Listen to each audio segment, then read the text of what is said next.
The story takes place in a slave fighter's arena, where a little girl is forced to go fight.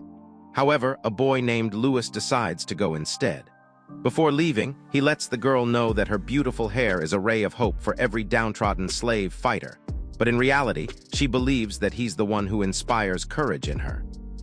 During the battle, Lewis gets overwhelmed by the opponent and ends up losing his life. Soon after, he wakes up in a beautiful garden and notices a nobleman running towards him. That man picks Lewis up, and when he asks who he is, the man reminds Lewis that he's Edward, his older brother. Once inside the mansion, Lewis takes a look at himself and finds out that he has been reincarnated as a noble. Eventually, 13 years had passed since that day, and Lewis had discovered that he was the sixth son of the Spencer family with no hope of becoming the head of the family. So unlike his life as a slave, he was living the easy life. Currently, Lewis is busy practicing his swordsmanship skills when his Humpty Dumpty-looking brother, Jeremy, appears and starts mocking him for aimlessly swinging his sword. Later that day, Lewis is enjoying a drink at a tavern when he notices some men running after some slaves. Without wasting a second, he jumps down the window and strikes down that man, saving the slaves who were being followed. The girl whom he saved thanks Lewis with tears in her eyes, and as soon as he looks at her, Lewis realizes that it's the same little girl named Sharon whom he used to know in his past life. Following that, he treats them to some food and asks Sharon about her age, and gets informed that she's 25 already. She further tells Lewis that they escaped to let the little boy meet his mother, who is sick. Confused, Lewis questions why she did such a dangerous thing, to which Sharon replies by saying that there was once a slave who was their hope, but now that he's dead, she wishes to become the ray of hope for everyone in his stead. Before long, a short king with 2 bodyguards appeared at the tavern looking for his runaway slaves. To start things off, he introduces himself as Alcock and tells Lewis that the slaves are his property. Lewis clearly gets bothered by this statement and refuses to give them back. Instead, he offers to buy them, but Alcock refuses, saying that it's the owner's right to decide what to do. In a desperate attempt, Lewis asks if there's no way he'll sell them and gets told by Alcock that Lewis has to defeat an opponent he specifies if he wishes to buy them. Without thinking much, Lewis agrees and Alcock orders Sharon to fight Lewis. Infuriated, he tries to attack Alcock but gets stopped by his bodyguards. Simultaneously, Edward passes by and wonders what got Lewis so hyped up. Moreover, he is aware that the slave trader is right in this situation, as no one can violate property rights, as it's a trader's right protected by the law. Having no other choice, Lewis decides to adopt the slaves instead because, by law, child adoption by aristocrats overrules all other rights. Knowing that there's not much he can do in this situation, Alcock is forced to retreat, leaving Lewis and the slaves who start to celebrate their freedom. Sharon then makes sure to thank him and accidentally drops the sword he used to fight in his past life. As soon as Lewis grabs it, it starts shining and causes 4 different-looking swords to appear. Furthermore, an explosion occurs afterward, and Lewis is left with a sword in his hand with an overwhelming amount of power. Afterward, those gems come crashing down to the ground, leaving everyone, including Edward, confused about what they are. Although Lewis is aware that this is the scabbard he used in his previous life, he is unsure of how to explain it to his brother. Luckily, Edward mentions that he doesn't have to answer such a hard question, and figures that it must be thanks to Lewis's years of hard training.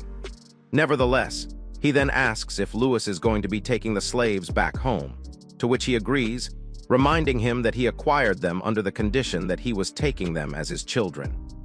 Thinking about it makes Edward realize that they will be his nephews and niece, and he walks away laughing, leaving them behind. After that, Lewis asks for their names, and the boys introduce themselves as Leo, Gavin, and Camus.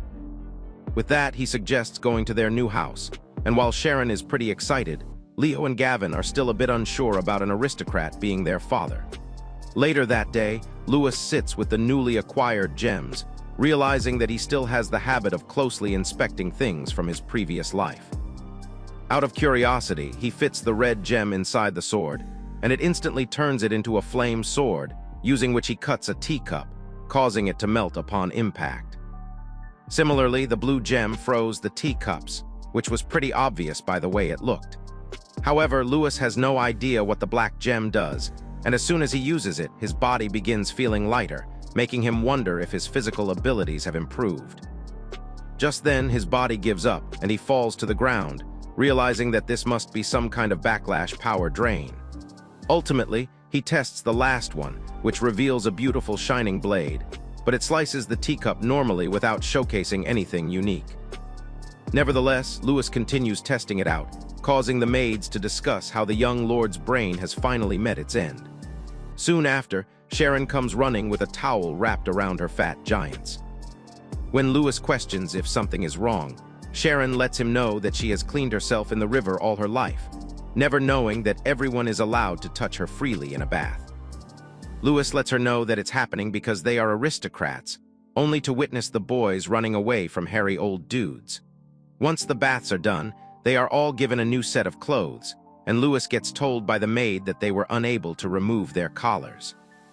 But to his shock, he receives collar control devices from Alcock's messenger, which makes Lewis realize that he must not have the guts to oppose the Spencers. Anxious, Gavin asks if he plans to be their new owner, but Lewis simply slashes all the collar control devices, freeing all 4 of them. But before Lewis could even think of his next course of action, Sharon started feeling lightheaded and lost her consciousness. After diagnosing her, the doctor informs Lewis that it's mana poisoning, which is similar to when someone doesn't eat for a week and is given meat all of a sudden. Since the collar blocked her flow of mana, breaking it caused all the built-up mana to rush out.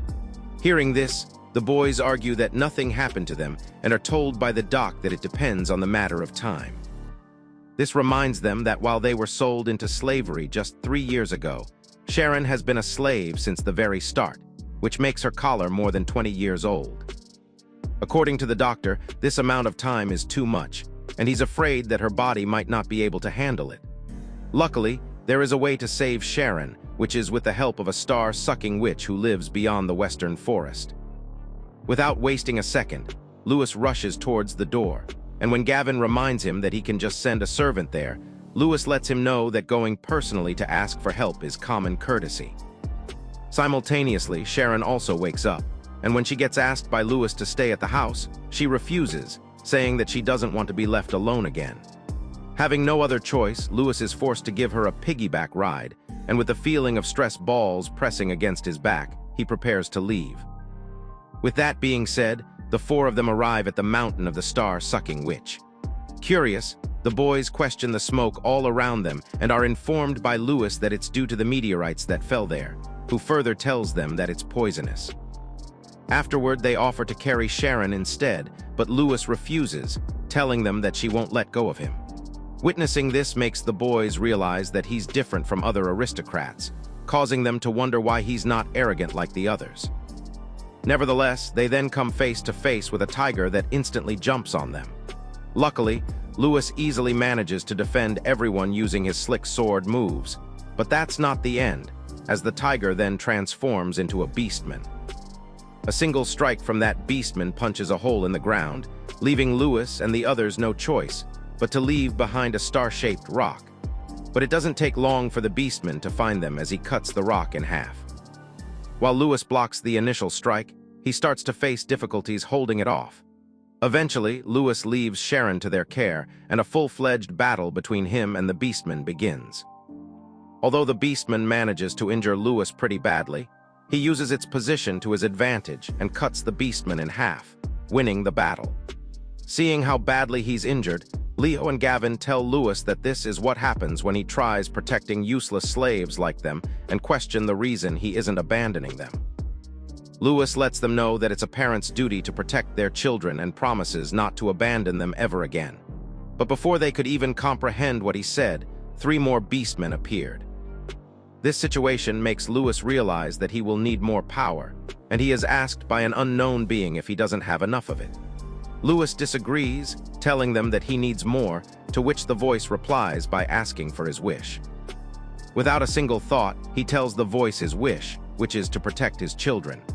In an instant, Lewis's sword envelops everyone in a defensive type of energy, and although the beastman attacks them from all directions, they don't even feel a scratch. This makes Lewis realize the light sword he was unsure of earlier actually raises his companion's defense and transfers part of the damage to him.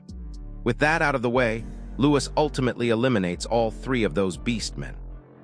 Leo and Gavin, who went through all that, finally come to realize that Lewis is not like the liars they knew, and with a big smile on their faces, they thank Lewis for helping them by calling him their dad.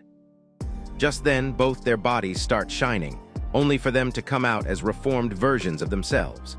Shocked to see that their spirits have grown stronger, Lewis wonders if this is also the light sword's power. Even the two of them get surprised looking at their bodies and instantly bow down in front of Lewis, promising to use their newfound powers for his sake. Moreover, Gavin informs Lewis that out of the two of them, his super strength is more useful, which is something that doesn't sit right with Leo.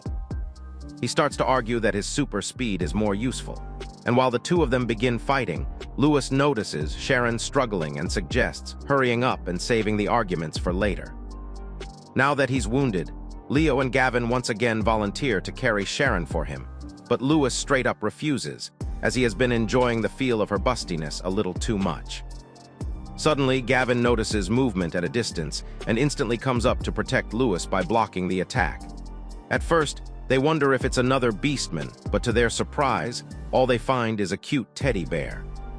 Gavin starts to hesitate as it's hard for him to cut such a cute thing, but such things don't matter to Leo, and he charges the bear without a second thought, managing to cut and slash it from all directions. But just when he is about to deal the finishing blow, Gavin appears out of nowhere and beheads the bear, impressing Lewis.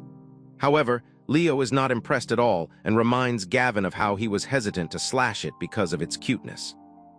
Following that, they notice the bear standing on its feet with cotton coming out of its body, which makes Lewis realize that there's no one inside and that the bear is being controlled like a puppet. Just then, several threads appear out of nowhere and sew the bear back to its original form. This time, the power behind that bear's attacks gets even stronger, and seeing this, Lewis questions the puppet master about her identity. She replies by mocking him for walking into someone's house with her shoes on and asking for their name, making him wonder if she's the star-sucking witch. She then asks if that's how she's called in the lower world, and when the boys get enraged by her attitude, Lewis reminds them of the reason they came to her.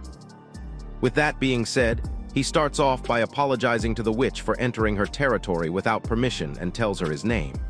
Surprisingly, she recognizes him as the son of Spencer, and when Lewis asks for her name, the witch introduces herself as Alice. Lewis then informs her of the reason they have come to her, and when she questions if they took Sharon forcefully from her owner, Lewis lets her know that they fell for a trick and begs her to save Sharon. Afterwards, Alice gets a little too close to Lewis's face and tells him to get on his knees and beg if he really wants to help her. But Lewis couldn't care less, and he straight up kneels before her, shocking her as she didn't expect him to do such a thing. Curious, Alice asks the reason he didn't hesitate when he's a noble, and gets told by Lewis that he has no reason to hesitate when the life of a thick baddie is on the line.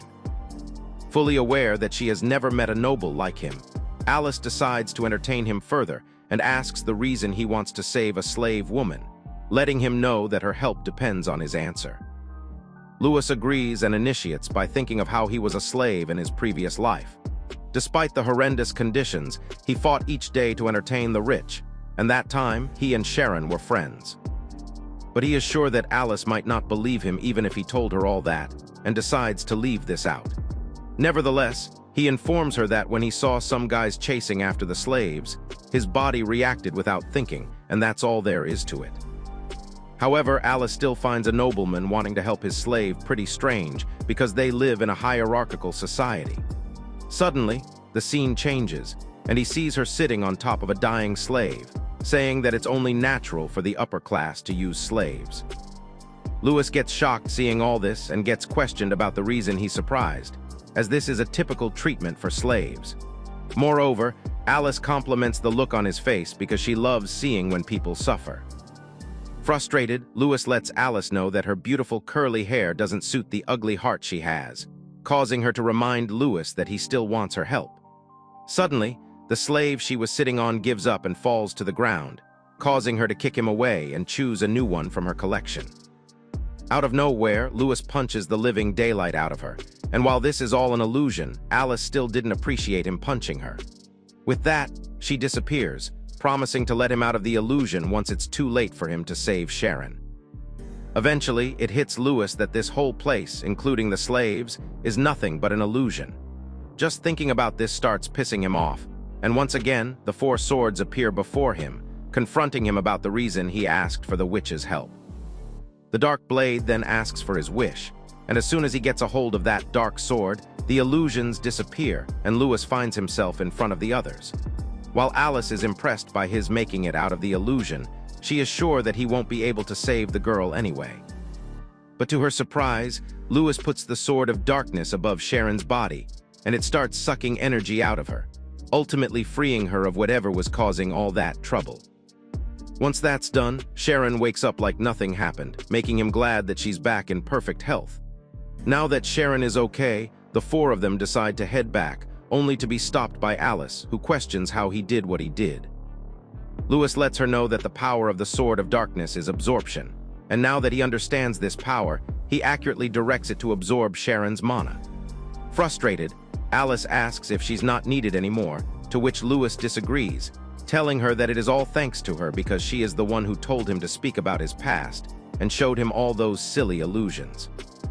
Thanks to that, he found a dream to pursue, which is to save as many slaves as he possibly can who live in wretched conditions. As the four of them start their journey back home, Leo wonders what they should do about Alice and gets told by Lewis that they don't need to concern themselves with her any longer. Seeing how badly they just ignored her, Alice gets infuriated and swears to eventually make Lewis recognize her. The following day, Lewis dreams about his past life when he returns from a battle, covered in blood. Luckily, he saw a tub filled with water, which was enough to spark some hope in him. But as soon as he saw the reflection of his chopped self in the water, all that hope disappeared. With that, he woke up in surprise and, after checking himself, took a sigh of relief regarding the fact that it was just a dream. However, he then remembers all the illusions that Alice showed him and realizes that there are still many slaves in the world. Nevertheless, he gets dressed up and goes to check up on Sharon, only to be taken aback after seeing that gorgeous babe sleeping so peacefully. After that, he visits the boys' room, and after finding out that they are all asleep, Lewis goes to pay Edward a visit. Surprised to see so many books, Lewis wonders if he's always reading, to which Edward agrees, telling him that knowledge is power and something that can be used to protect oneself and family. Lewis then informs him that he came to Edward because he needs his intellect, which comes as a shock to him, as it's something pretty unusual. To start things off, Lewis told Edward everything that happened in the forest, including the illusions and his resolution to save more slaves. Now the question that Lewis has in his mind is to find a way to save as many slaves as possible. After hearing all this, Edward asks Lewis if he believes he can eradicate slavery across the whole world. Seeing him think about it hard without reaching a conclusion, Edward mentions that he already found the answer and says that it's impossible to eradicate it. Cheap manpower is what slavery provides, and at most, all Lewis can do is free all the slaves in one country. This can be possible if Lewis creates a prosperous country, but in that case, slaves can be imported from other countries. Currently, what Edward wants is for Lewis to think about how he wants to save slaves in the first place. With that question in mind, Lewis returns to his room and starts contemplating it, struggling to come up with an answer even though he himself was a slave in his past life. Just then, Gavin comes running into his room, asking if it's okay for him to have this much booze, as all he did was ask the maids, and they brought this much. Lewis allows them to have as much as they like since he's aware that slaves usually only get moonshine made from half-fermented grain, which is why getting the real stuff is a miracle for them.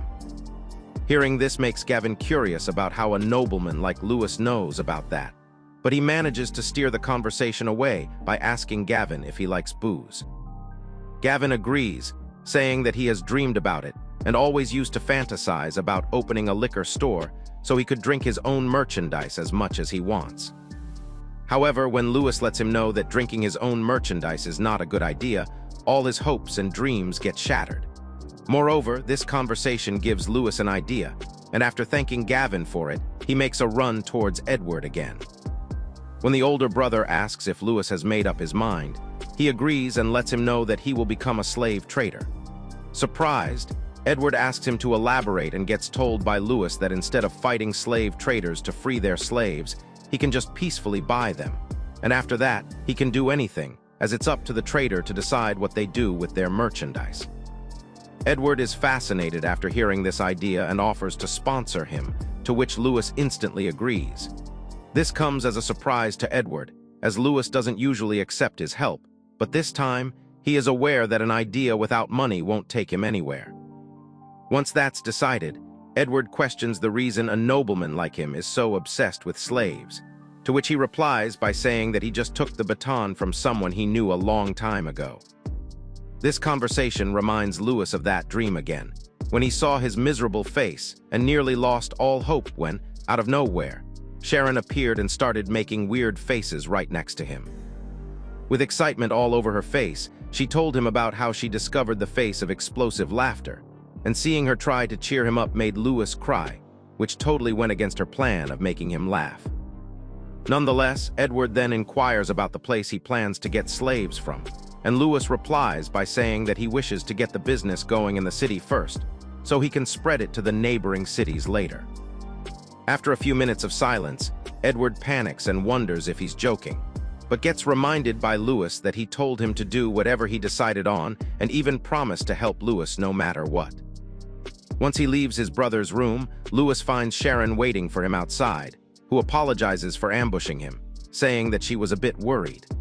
Lewis walks up to her and pats her head, thinking that just like the tiny ray of hope she gave him that day, he wishes to give hope to other slaves as well. With that in mind, he informs her that he will become the savior of all the slaves in the world. Elsewhere, at the Alcock trading office, Alcock is tied up like a man with unhinged desires. Turns out the person responsible is none other than the witch Alice herself, who kicks him in the face for drooling, and while stepping on his head, mentions that Lewis must have already forgotten about her. However, she doesn't plan to let it stay the same way for long because she will mess with him to the point where he will never forget her. The following day, Lewis is called by his brother, who mentions that if he wishes to become a slave trader, he should first try to complete a job request to crack down on bandits. Noticing that the request paper is pretty plain, Lewis wonders if it's different from a wanted list, and gets told by Edward that while a wanted list is made for prominent bandits, the authorities just release a crackdown order when there's no big fish involved. When Lewis gets a bit disappointed about it being small fish bandits, Edward jokes about his dream of becoming a trader who would save all the slaves in the world. Nevertheless, he believes that everyone has to start somewhere and says that the gang has 20 members, making the total reward 20 gold coins. If Lewis can prove that he can crack down on a gang without any outside help, Edward will be able to support him with pride. In an instant, Lewis agrees to complete the request and is given the wings of Arhat by Edward, which allows the bearer to be instantly transported to safety. Hearing this, Lewis figures that it must be expensive, only to be told that it costs 100 gold coins. However, Edward doesn't seem to mind giving it to him and asks if Lewis understands the reason he is given this item. Lewis agrees, saying that this is Edward's last bit of help, and from now on, he must do everything on his own. With that, Lewis exits his room, thinking how he had no freedom, food, or hot huzz in his previous life. But this time, he is committed to getting the power that changes the world. Afterward, he informs everyone that if they defeat the gang of bandits, they will be recognized as a family and suggests they do their best. Once out in the town, everyone, including Sharon and the boys, starts enjoying tasty meals from the stalls. But eventually, Gavin realizes that he overstepped his position and prepares to cut his finger as a sign of apology, only to be told that he doesn't have to go that far. On the other hand, Leo doesn't seem to mind and tells him to do it already. But after hearing this, Gavin changes his mind, saying that he needs his power to defeat the bandits. While the boys are busy fighting each other, Lewis notices Sharon getting some pretty intense stares from desperate oldies.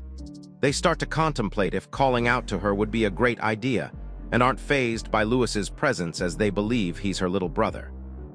Nevertheless, she grabs Lewis's hand, telling him that there's something she really wants and asks him to buy her a sword from the bargain sale. Hearing this, the old farts start laughing, wondering if the girl mistook swords for jewelry. Anyway, Lewis eventually buys her a sword, which she really likes, and makes sure to give him her thanks. With that being said, they all arrive at the bandits' hideout, where all of them are having the time of their lives, eating some roasted meat. While in hiding, Gavin comments on how big their hideout is despite their small number, but Lewis adds that it looks like there was a village, but the villagers were probably eliminated by the bandits who took over the place. Gavin gets enraged hearing this and prepares to crush them, only to be stopped by Leo, who decides to go first. A fight between the two starts again until they catch the attention of some bandits who appear right behind them. One of them notices Lewis's clothes and figures that he must be a noble, as they start to discuss how they might get a hefty ransom, more than they got from eliminating and selling the villagers.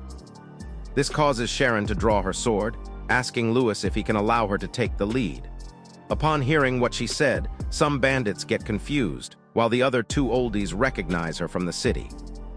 Meanwhile, Lewis gives her the green light, and the bandits get ready to strike her down as well.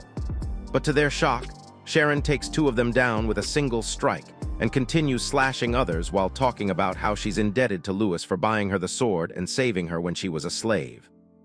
Seeing her fold them like laundry, the bandits start to wonder how she's so strong despite looking so frail, but little do they know that she survived 20 years as a slave fighter. In the midst of the fight, she comes up to Lewis, telling him how easy it is to use this new sword. This reminds him of the fact that Sharon's old sword was too big for her, and this new sword allows her to finally show her full potential. Simultaneously, the boys rush into the battle as well and start cutting down bandits left and right. However, all Camus does is finish off already knocked out bandits, regretting not being an adult already. On the other hand, Lewis, who is watching the battle from afar, gets attacked by one of the bandits from behind. But before the sword even touches him, Lewis jumps and lands behind the bandit, flawlessly cutting him in half. All four of them get shocked seeing what Lewis just pulled, and when he asks for their frag count, they all proudly tell him, which helps him realize that all of them are dealt with. Out of nowhere, a new bandit appears and crosses blades with Lewis. After struggling to hold him off, Lewis manages to eventually parry him. The boys start mentioning how these small fries stand no chance against their dad, but Lewis, on the other hand, takes a good look at this new bandit. Elsewhere, Edward is having tea with his wife, who once again talks about the fact that he dotes on Lewis. As they begin talking about his crackdown mission, she mentions a rumor about troops being dispatched to crack down on all the gangs that operate in the area, aside from the one Lewis is after. He spits his tea after hearing this, and she further presses him, knowing that he gave the order so other bandits couldn't help each other. Suddenly, one of the guards comes running into the room, showing him something they found while cracking down on a gang. After reading it, Edward gets terrified and questions why this man had to join the gang now of all time. That man turns out to be the same bandit Lewis is facing, someone so dangerous that the reward on his head alone is 100 gold coins. In the meantime, the bandit tries to hit him with another strike, which Lewis manages to dodge, but when he counterattacks, the bandit jumps in the air to avoid it. On the other hand, Sharon and the boys who are watching the battle are shocked by how fast the two of them are, since their eyes can barely keep up with the fight. Eventually, the bandit asks for Lewis's real identity, saying that he might look like a noble, but in reality, he's a slave fighter. According to him, doggedly aiming for the opponent's life with such zeal isn't a fighting style used by nobles. This makes Lewis think about how he has been training all his life since Reincarnation, but the basis of his style comes from the battles he fought in his previous life. Seeing this, the others decide to help Lewis out, but stop after hearing him call the bandit a hangman. This puts a smile on the bandit's face as he mentions that one meets a lot of different people if they live a long life, to which he agrees and continues fighting the battle, fully aware that it won't end until one of them drops dead. Elsewhere, Edward hurries to gather as many soldiers as he can, and seeing him in such a panic, his wife wonders what's going on. He informs her that the gang Lewis went after contains a member named Isaac the Butcher, who is a hangman, someone who used to be a slave executioner. Apparently, they need to be able to entertain a blood-hungry crowd, and to do that, they need to be strong with a fighting style that prioritizes inflicting as much pain as possible. Ultimately, Lewis gets pinned to the wall by Isaac, who then injures his abdomen, informing Lewis that this technique of his cuts flesh without harming the vitals. He purposefully cut and modified his arms to look like Jack Sparrow so he could hurt slaves even more delicately. As he continues beating Lewis, Isaac mocks his gaudy-looking clothes, saying that they can't even cover the dirty blood of a former slave. Meanwhile, the others watch as Isaac continues to torture their dad, and while they wish to help him, they can't help but remember everything that used to go down at the place where they were enslaved. At the same time, Camus figures that Lewis will most definitely die if things stay the same, and gets annoyed over the stuff Lewis said while adopting them. The same stuff happened last time when Camus heard about his sick mother and ran away from Sharon to see her one last time. But to his surprise, the same mother who sold him to a slave trader was happily living her last days with someone else and didn't even notice him. He believes that his mother probably didn't even think about him until her death, which is why the only people he can ever trust are his slave friends now. This is exactly why he's dying to grow up and become a strong man, so he wouldn't have to rely on others and wouldn't be betrayed so easily. With that being said, Camus tries running away, only to get slashed by Isaac, who lets him know that he has no problem cutting up kids. As he starts to get overwhelmed by the pain, Isaac reassures him by saying that he won't die, but the pain might swallow him alive. Lewis, who saw this, uses the Sword of Light to absorb Camus's wound, causing it to disappear from his body and appear on Lewis instead. Isaac realizes that he took over Camus's pain, but doesn't seem to mind, as it only aids his torturing plan. Meanwhile, Camus can't believe why Lewis would do such a thing when his own mother abandoned him. Both Gavin and Leo are dying to help Lewis as well, but their feet won't stop shaking in fear. Just as they start hitting their feet, trying to make them move, Isaac appears behind them and cuts them down as well. But just like before, Lewis absorbs their pain as well and tells them to run. When the two of them start to hesitate, Sharon comes up to them crying, telling them to listen to Lewis as they are being a bother to him. Having no other choice, the three of them are forced to run away, regretting the fact that they are unable to help when Lewis is risking his life trying to protect them. Camus, who is running after them, realizes that even his friends have put their blind trust in Lewis. However, Isaac couldn't care less about them as he's only interested in Lewis, and once again asks for his real identity. This time, Lewis reveals that he used to be a slave fighter, but after dying, he reincarnated as the child of a noble. As expected, Isaac doesn't believe him and mocks him for daydreaming so shamelessly.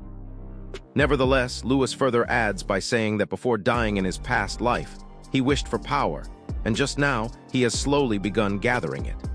Isaac gets frustrated hearing him say that and reminds Lewis that he is a dead man. But just as he raises his sword to put an end to Lewis, Camus appears behind him with a sword in hand, looking like Killua from Wish.com. Confused, Lewis wonders what's going on and gets asked by Camus if Leo and Gavin got stronger the same way. Furthermore, he states that he won't be expecting anything or worrying about betrayals, but instead, he will become powerful for those he trusts.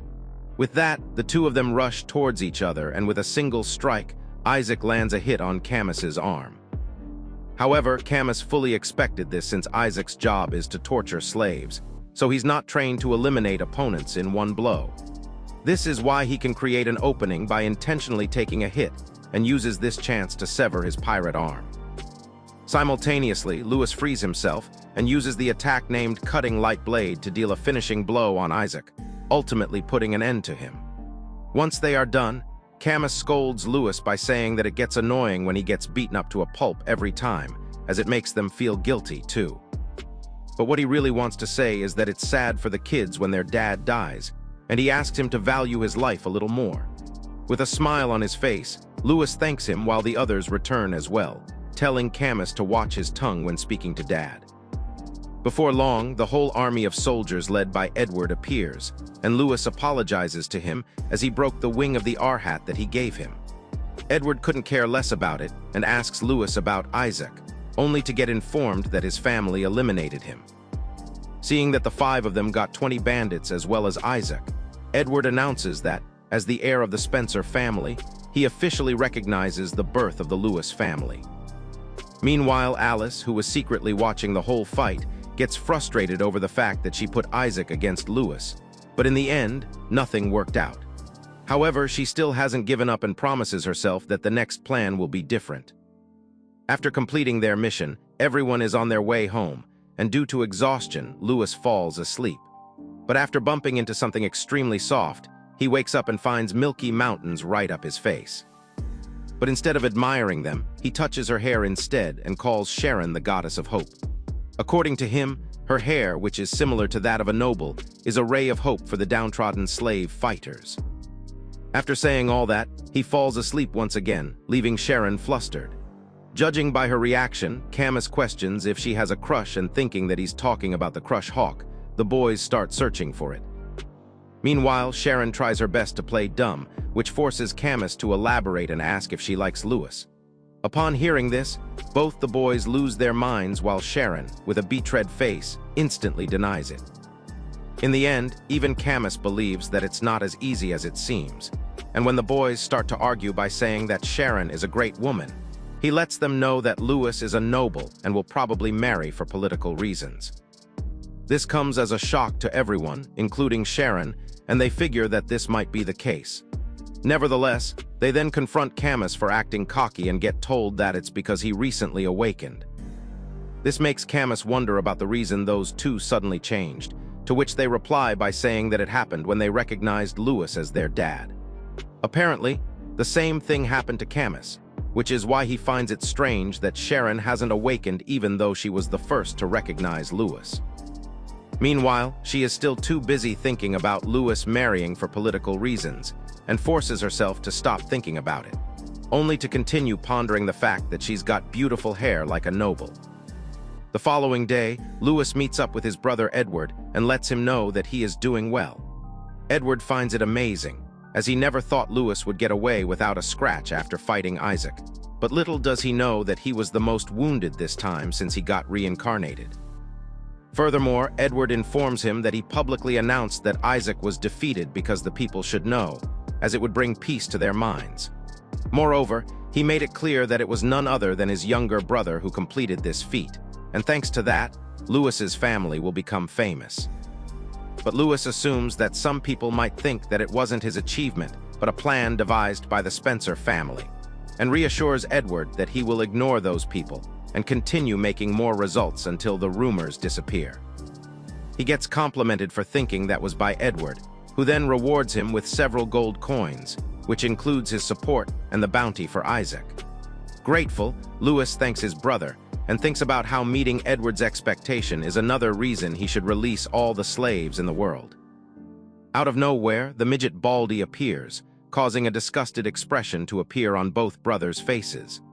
Annoyed, Jeremy asks Edward if this is his reaction to seeing his little brother, and gets told that his little brother is already present.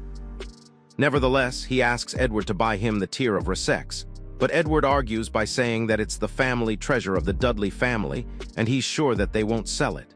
However, Jeremy believes that they could, as they might go bankrupt. Seeing the surprise on their faces, Jeremy further says that the Dudley family made a big business mistake and could go bankrupt because of it. But he refuses to tell them the reason until they act kindly toward him. This makes Lewis question if the Dudley family exploits serfs, to which Edward agrees, which pops an idea in Lewis's mind. After realizing what's cooking in Lewis's brain, Edward decides to look into the rumors and tells him to set off as soon as possible. With that being said, the whole Lewis family is on their way to the Dudley family, and along the way, Lewis is asked if he doesn't find it strange that a noble family is going bankrupt. Lewis straight up tells them that he has no plans of helping them and adds that the Dudley family is exploiting serfs. So if the family is really running out of cash, they might short sell their serfs, and those poor people might get exploited in coal mines, on ships, or in the arena.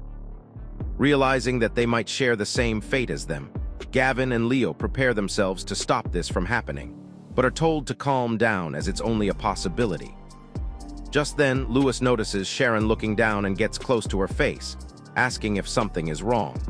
When she gets flustered, Lewis once again questions if something is bothering her, and Sharon diverts the conversation by asking if he's related to the Dudley family in any way. After thinking about it, he remembers that there were talks about an engagement between a lady from that family who is close to his age. Fear starts to take hold of Sharon upon hearing about a fiancé, and Lewis reassures her that it was a long time ago and won't affect their mission.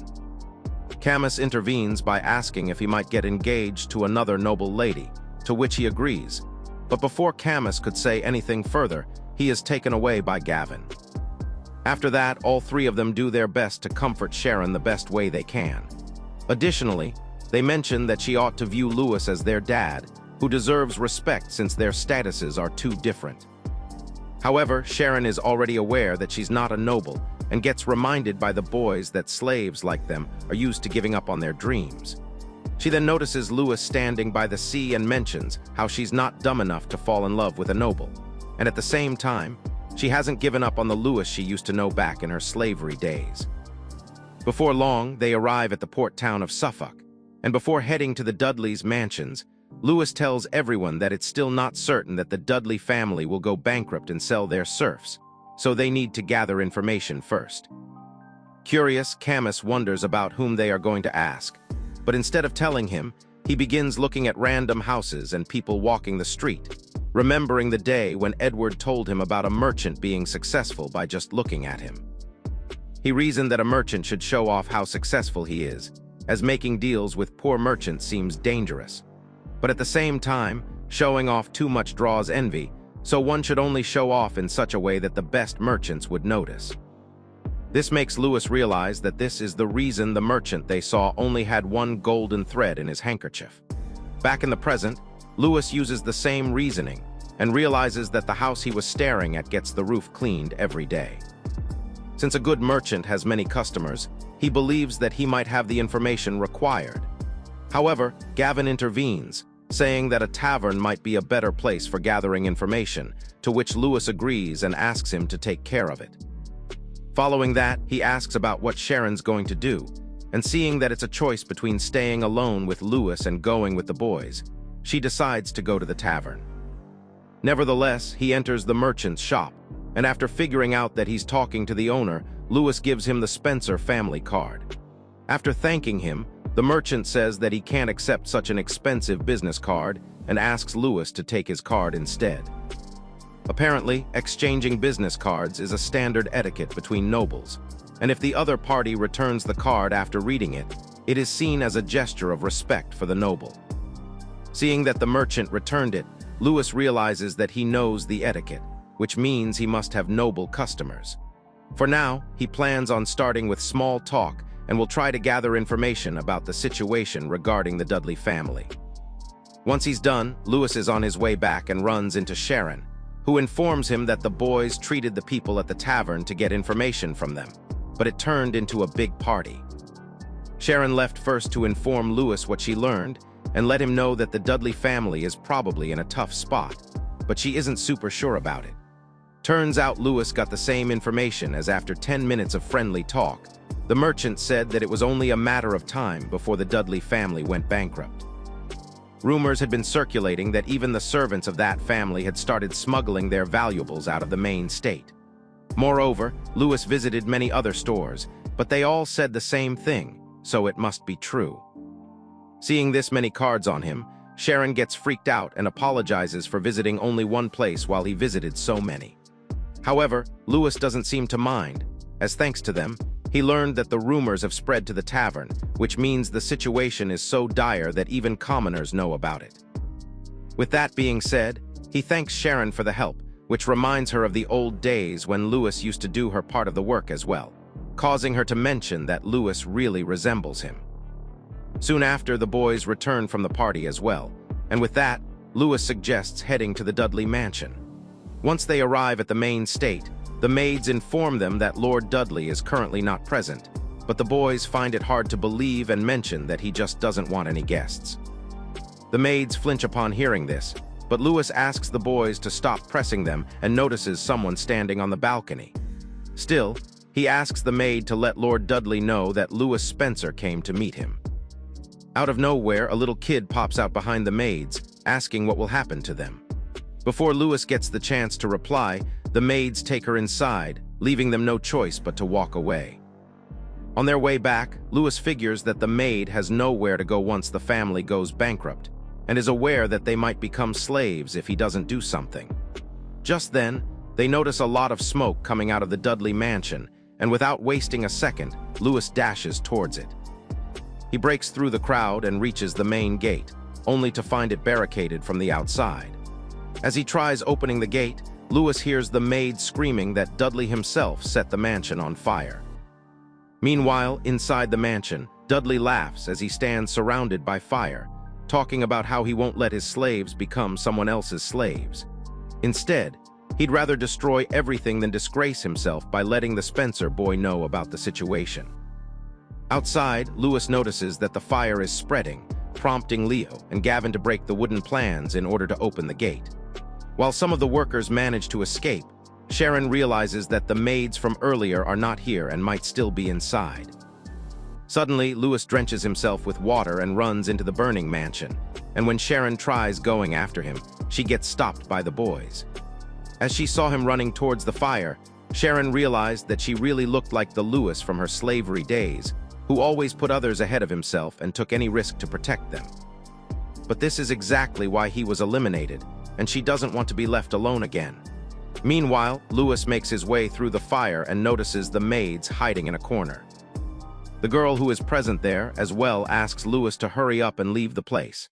Hearing this gives Lewis the courage to take a step, and he instantly takes out the ice sword gem from his pocket and sticks it in his sword. Then with a single swing, he freezes the entire room that was once covered in flames. Sharon also witnesses the fire disappear and wonders if it was Lewis's doing. On the other hand, he walks up to the girl, letting her know that he could help out this time, while the girl looks at him in shock, asking if he's their savior. While continuing this rescue mission, Lewis remembers the time when he eavesdropped on Edward's conversation with his wife, where he was discussing how they would have to practice austerity for some time, which his wife didn't mind since she was the wife of a noble. Shocked, Lewis instantly ran inside the room, asking why they had to cut down their expenses even though they were nobles, wondering if they were running out of money. Edward reassured Lewis that he didn't have to worry about a thing, and explained that the territory around the village of Acne was flooded, so they needed to raise funds for the distribution of supplies and repairs. Realizing that Edward plans to pay for all of it, Lewis mentions that the area is a buffer zone between his land and the land of Count Orkarak. With a smile on his face, Edward told him that being a noble means helping common people when they're in trouble, and it is called noblesse oblige.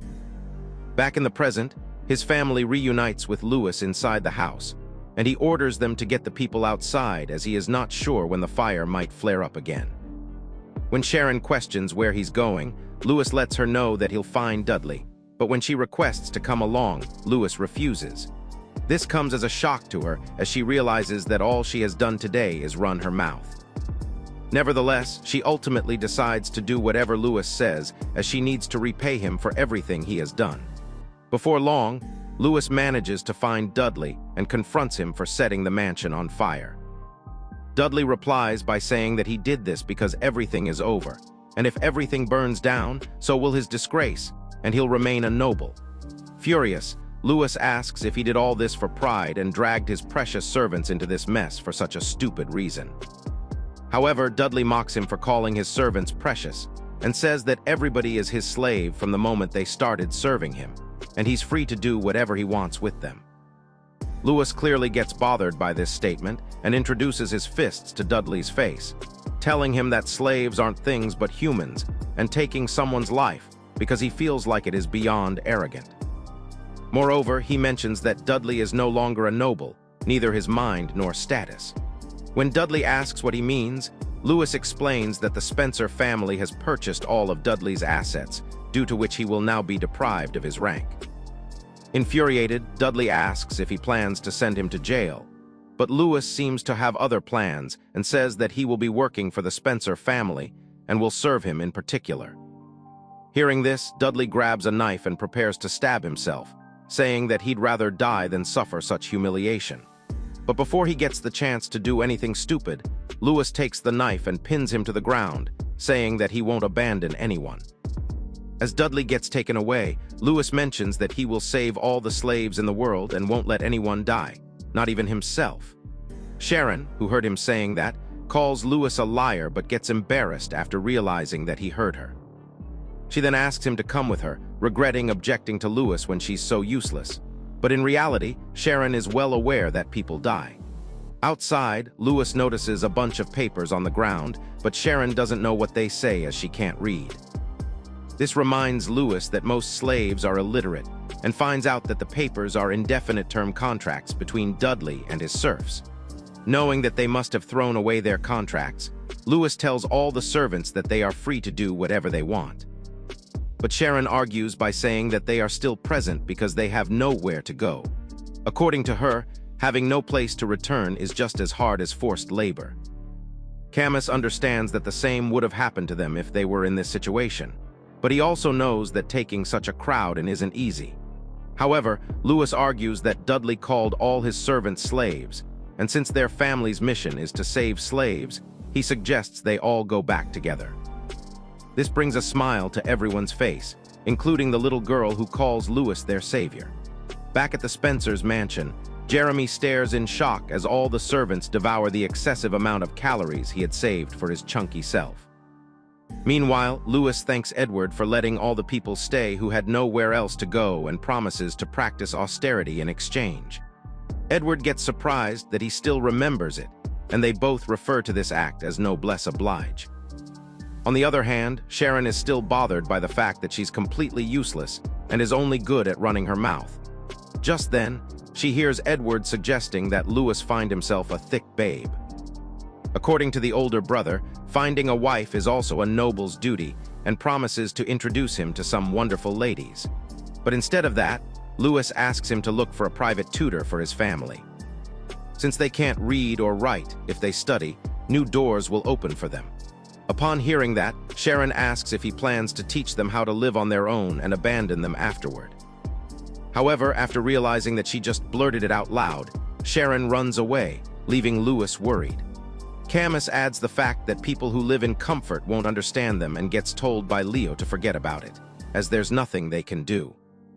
This reminds Gavin that Sharon's only ray of hope was a person who died right before her eyes, which makes Camus believe that the reason she hasn't awakened is that she doesn't trust Lewis deep down and thinks that people important to her would meet their end. While the three of them know that Lewis is different and definitely a good man, telling her that would be pointless. Later that day, Sharon runs into Lewis in the hallway, where he thanks her for making the appeal back then. As if she hadn't, he would have probably hesitated to bring the slaves out of consideration for Edward. Moreover, Lewis reassures her that he won't die and adds that the old him wouldn't be able to say that. But now, he has his family, who are his power. This is why he can swear that he won't die and leave them behind.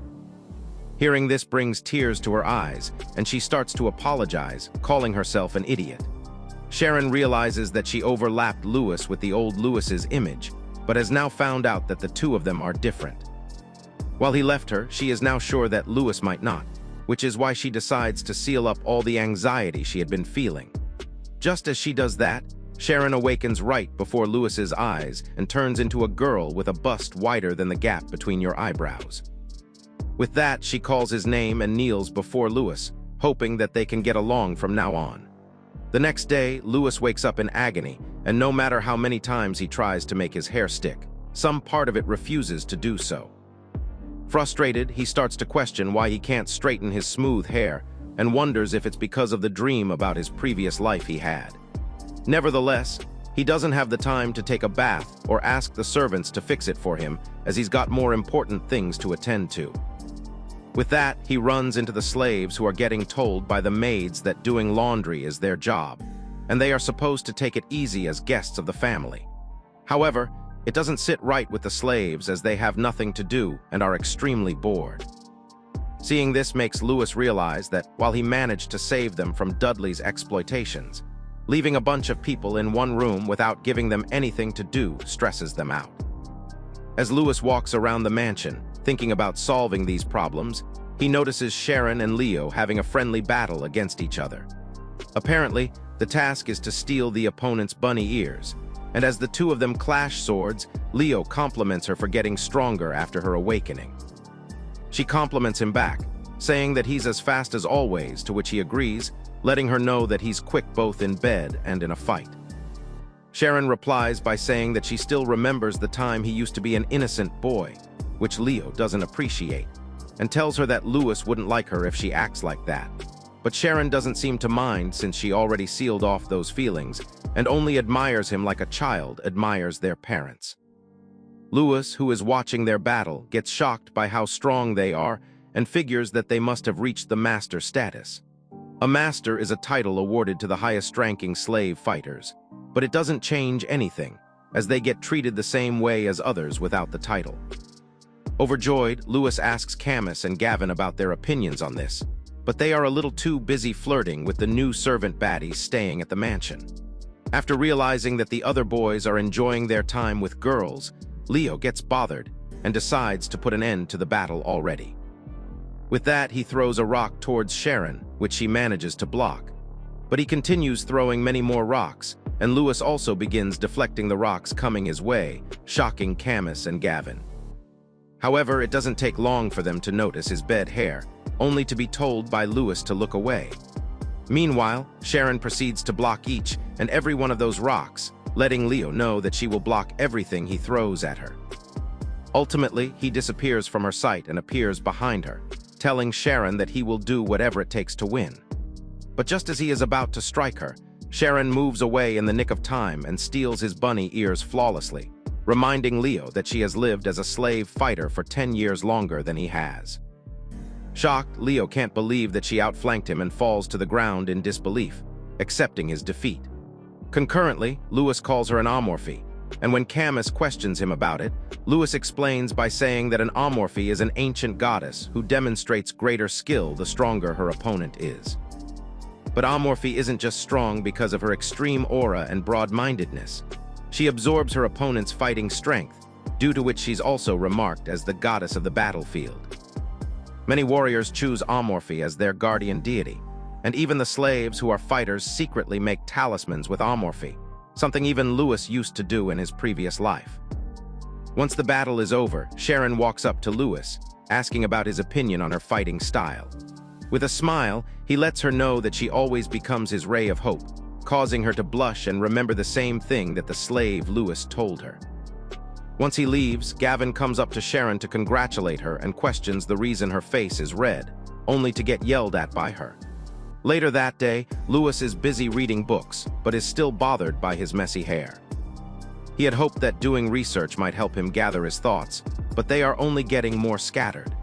Back when he was a slave, all he had to do was follow orders, so he's bad at determining the information that is relevant and making decisions based on it. Nonetheless, Lewis begins trying his best to concentrate, only to get interrupted by Edward, who advises him to go get some fresh air instead of shutting himself in a dark room. However, once outside, they find out that it's raining, and when Edward starts apologizing to him, Lewis lets him know that he doesn't mind and thanks Edward for purchasing the Dudley's estate, as it was really helpful. Edward mentions that, as a sibling, he doesn't need to bow to him and informs him that Dudley is already going through strict training to become a servant at his place. Moreover, he asks Lewis if he's burdened by the fact that he doesn't know what to do with the people he took in. At first, Lewis only wanted to become a trader who buys slaves but never sells them. But according to Edward, if he keeps doing that, bankruptcy will be waiting in the end. However, Edward does seem to have an idea and suggests starting a courier service. Apparently, transporting goods between towns is risky because of bandits, and thanks to that, margins are high, and it's a business even one person can start. While Lewis likes the idea, he is aware that it's only suitable for strong men, not so much for the women and children they are sheltering. While that might be the case, Edward says that if he becomes a famously strong courier, simply raising his flag will deter the bandits from attacking him. Lewis seems to like this idea and is sure that Edward must have made preparations for it. But the thing he really wants is to create a family where each member can utilize their skills. Suddenly, the thought of Amorphe's icons being common in the Adventurers Guild runs through Lewis's mind, and he starts thinking of making a guild. Apparently, a guild not only accepts courier requests, but many others too. So if he can match people with skills and experience to the request that matches them, everyone will be able to utilize their abilities. This is why he's thinking about creating a Freeman guild and asks Edward about his opinion. As expected, he seems to love it and lets Lewis know that he already has a request for the Freemen's Guild, and the reward is a building he can use for the guild. With that being said, Edward takes him to a painting hung on the wall and lets Lewis know that his job is ensuring the safe delivery of this painting. Confused, Lewis argues by saying that this isn't a work of a famous artist but a normal wedding portrait. This makes him believe that giving him a whole building is way too generous of a reward. However, Edward asks Lewis to take a closer look, and after doing so, he notices that it's fully made out of gems. Surprised, Lewis questions the reason Edward had something like this made, to which he replies by saying that the lady in the picture is the granddaughter of Marquis Vaincer.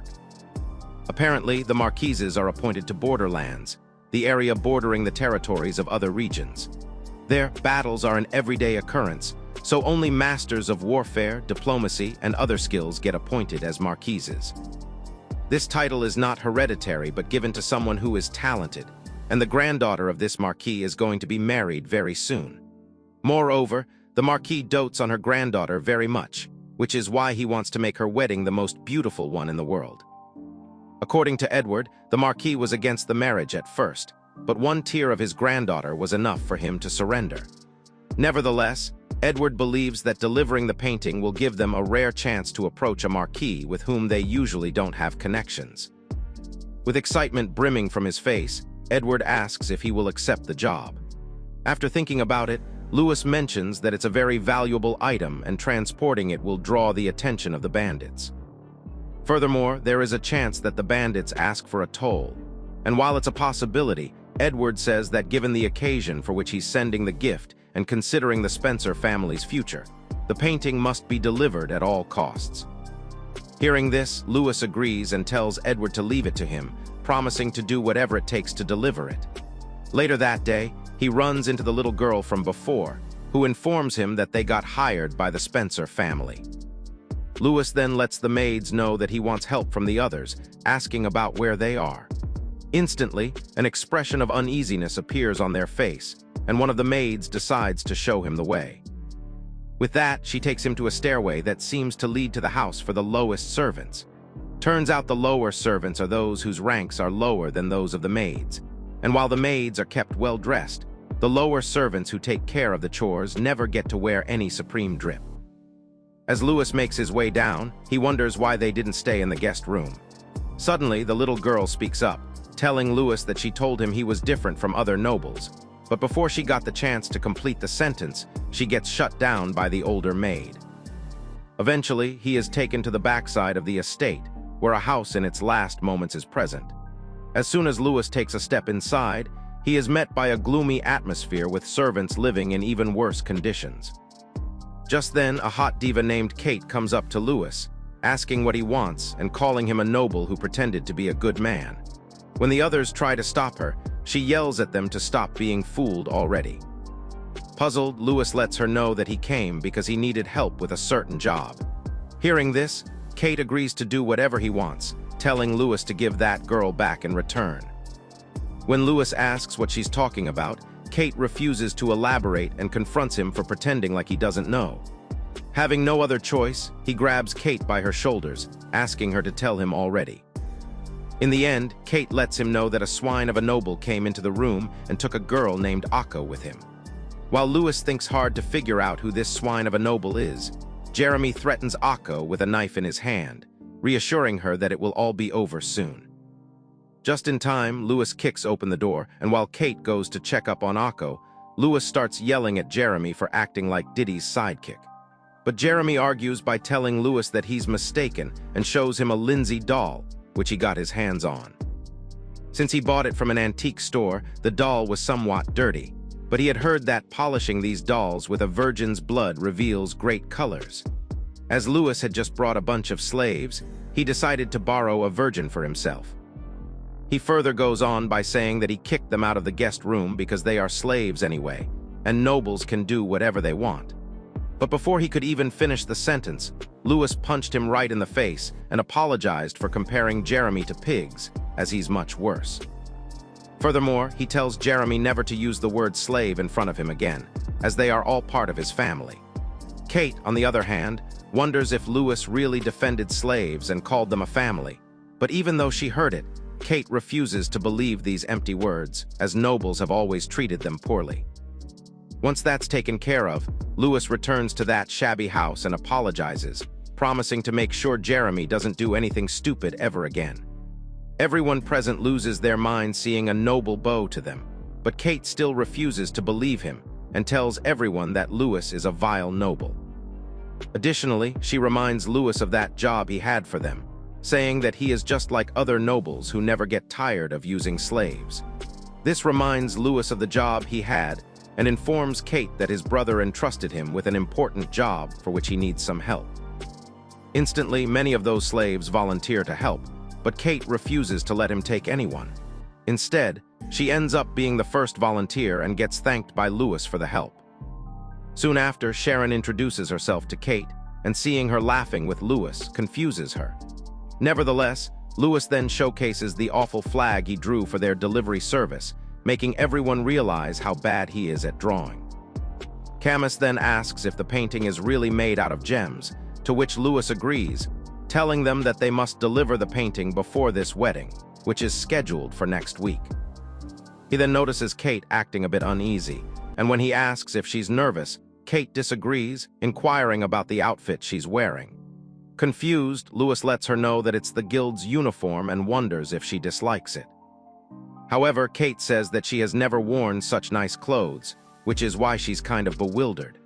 After a moment of silence, everyone asks Lewis about the guild he just mentioned, and he finally reveals his plan to make a freemen's guild. He further elaborates by explaining that slaves are forced to do work they hate, but without work, people have no reason to live. This is why if he makes a guild where everybody can find a job that fits their talents, it will free them from slavery in the true sense. While everyone believes him, Kate says that it's impossible because even after Dudley, she ended up in the same situation, and tells Lewis to stop saying those beautiful but empty words.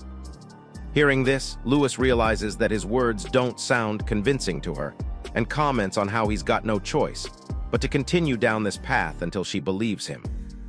Just then, everyone except for Kate notices something and gets off the wagon, prepared for battle. As expected, a group of insanely chopped bandits appears in front of them, and after making sure that Lewis is the leader, they inform him that his path is in their territory, telling him to pay the toll. However, Lewis argues that he looks like he came from afar, but the bandit completely ignores him as soon as his eyes meet the gorgeous bombshells standing behind Lewis. Now, instead of money, the bandit begins telling Lewis to give him the girls instead, and Kate, who takes a look at Lewis, wonders why he looks so calm and figures that he must have brought her for this reason. But to her surprise, Lewis then walks in front of them, saying that a poor person's mentality doesn't go away. Seeing this, the bandits prepare to attack, and at the same time, Lewis's gems begin to shine, asking him to use them. However, Lewis is confident that he might not need them, and with a single swing, he cuts all those bandits down flawlessly. Everyone gets shocked by his performance, and while hitting an aura farming pose, Lewis tells Kate that nobles love beauty, and that's why he will keep saying beautiful words, such as freeing all the slaves in the world. Upon hearing him say that, Kate can't help but wonder if he really is a noble. After defeating the bandits, they continued their journey until they came across a wagon carrying children. Judging by the looks of it, Lewis figured that they were not related to the men in front, which means they are slave traders. While the others went to stop that wagon, Lewis stayed behind, and Kate asked if he wasn't going to fight, as there was no way Sharon and the others could win this fight.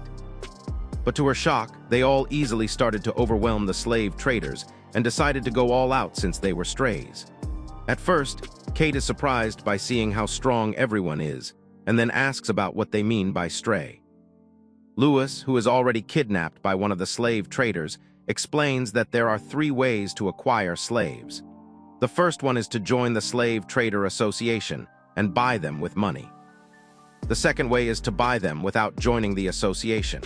And the third way is acquiring them through illegal means like kidnapping and stealing, in other words, stray. When it comes to serfs, slave traders who have official papers buy such slaves in the countryside, and Kate was probably bought the same way. The reason it's a common procedure for the nobles is to avoid conflicts after getting the slaves.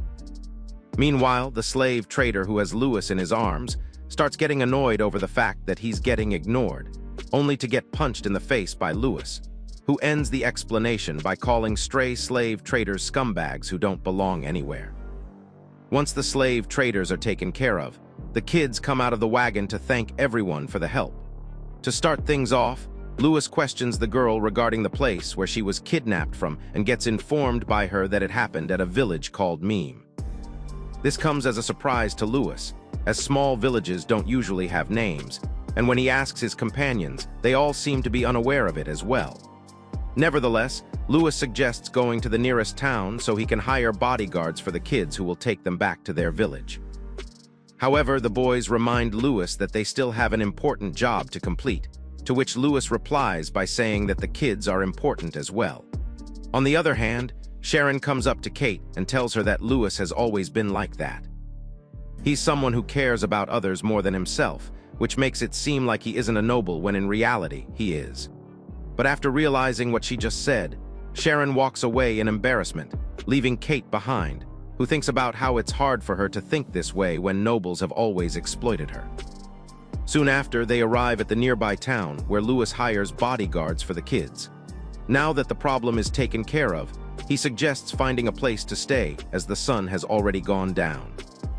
Upon hearing this, Kate was taken aback as she never expected a slave and a noble to stay in the same inn. With that being said, Lewis books them a room which turns out to be quite beautiful and bigger than they expected. Luckily, the doors are strong, and it's hard to break in since the inn is built on a hill. Knowing that it's pretty secure, Lewis is confident that they can relax, but just for extra measures, suggests taking turns guarding the painting. Following that, Kate comes up to him, asking what they should do if something were to happen, as they won't be able to contact him if they don't know where he's staying.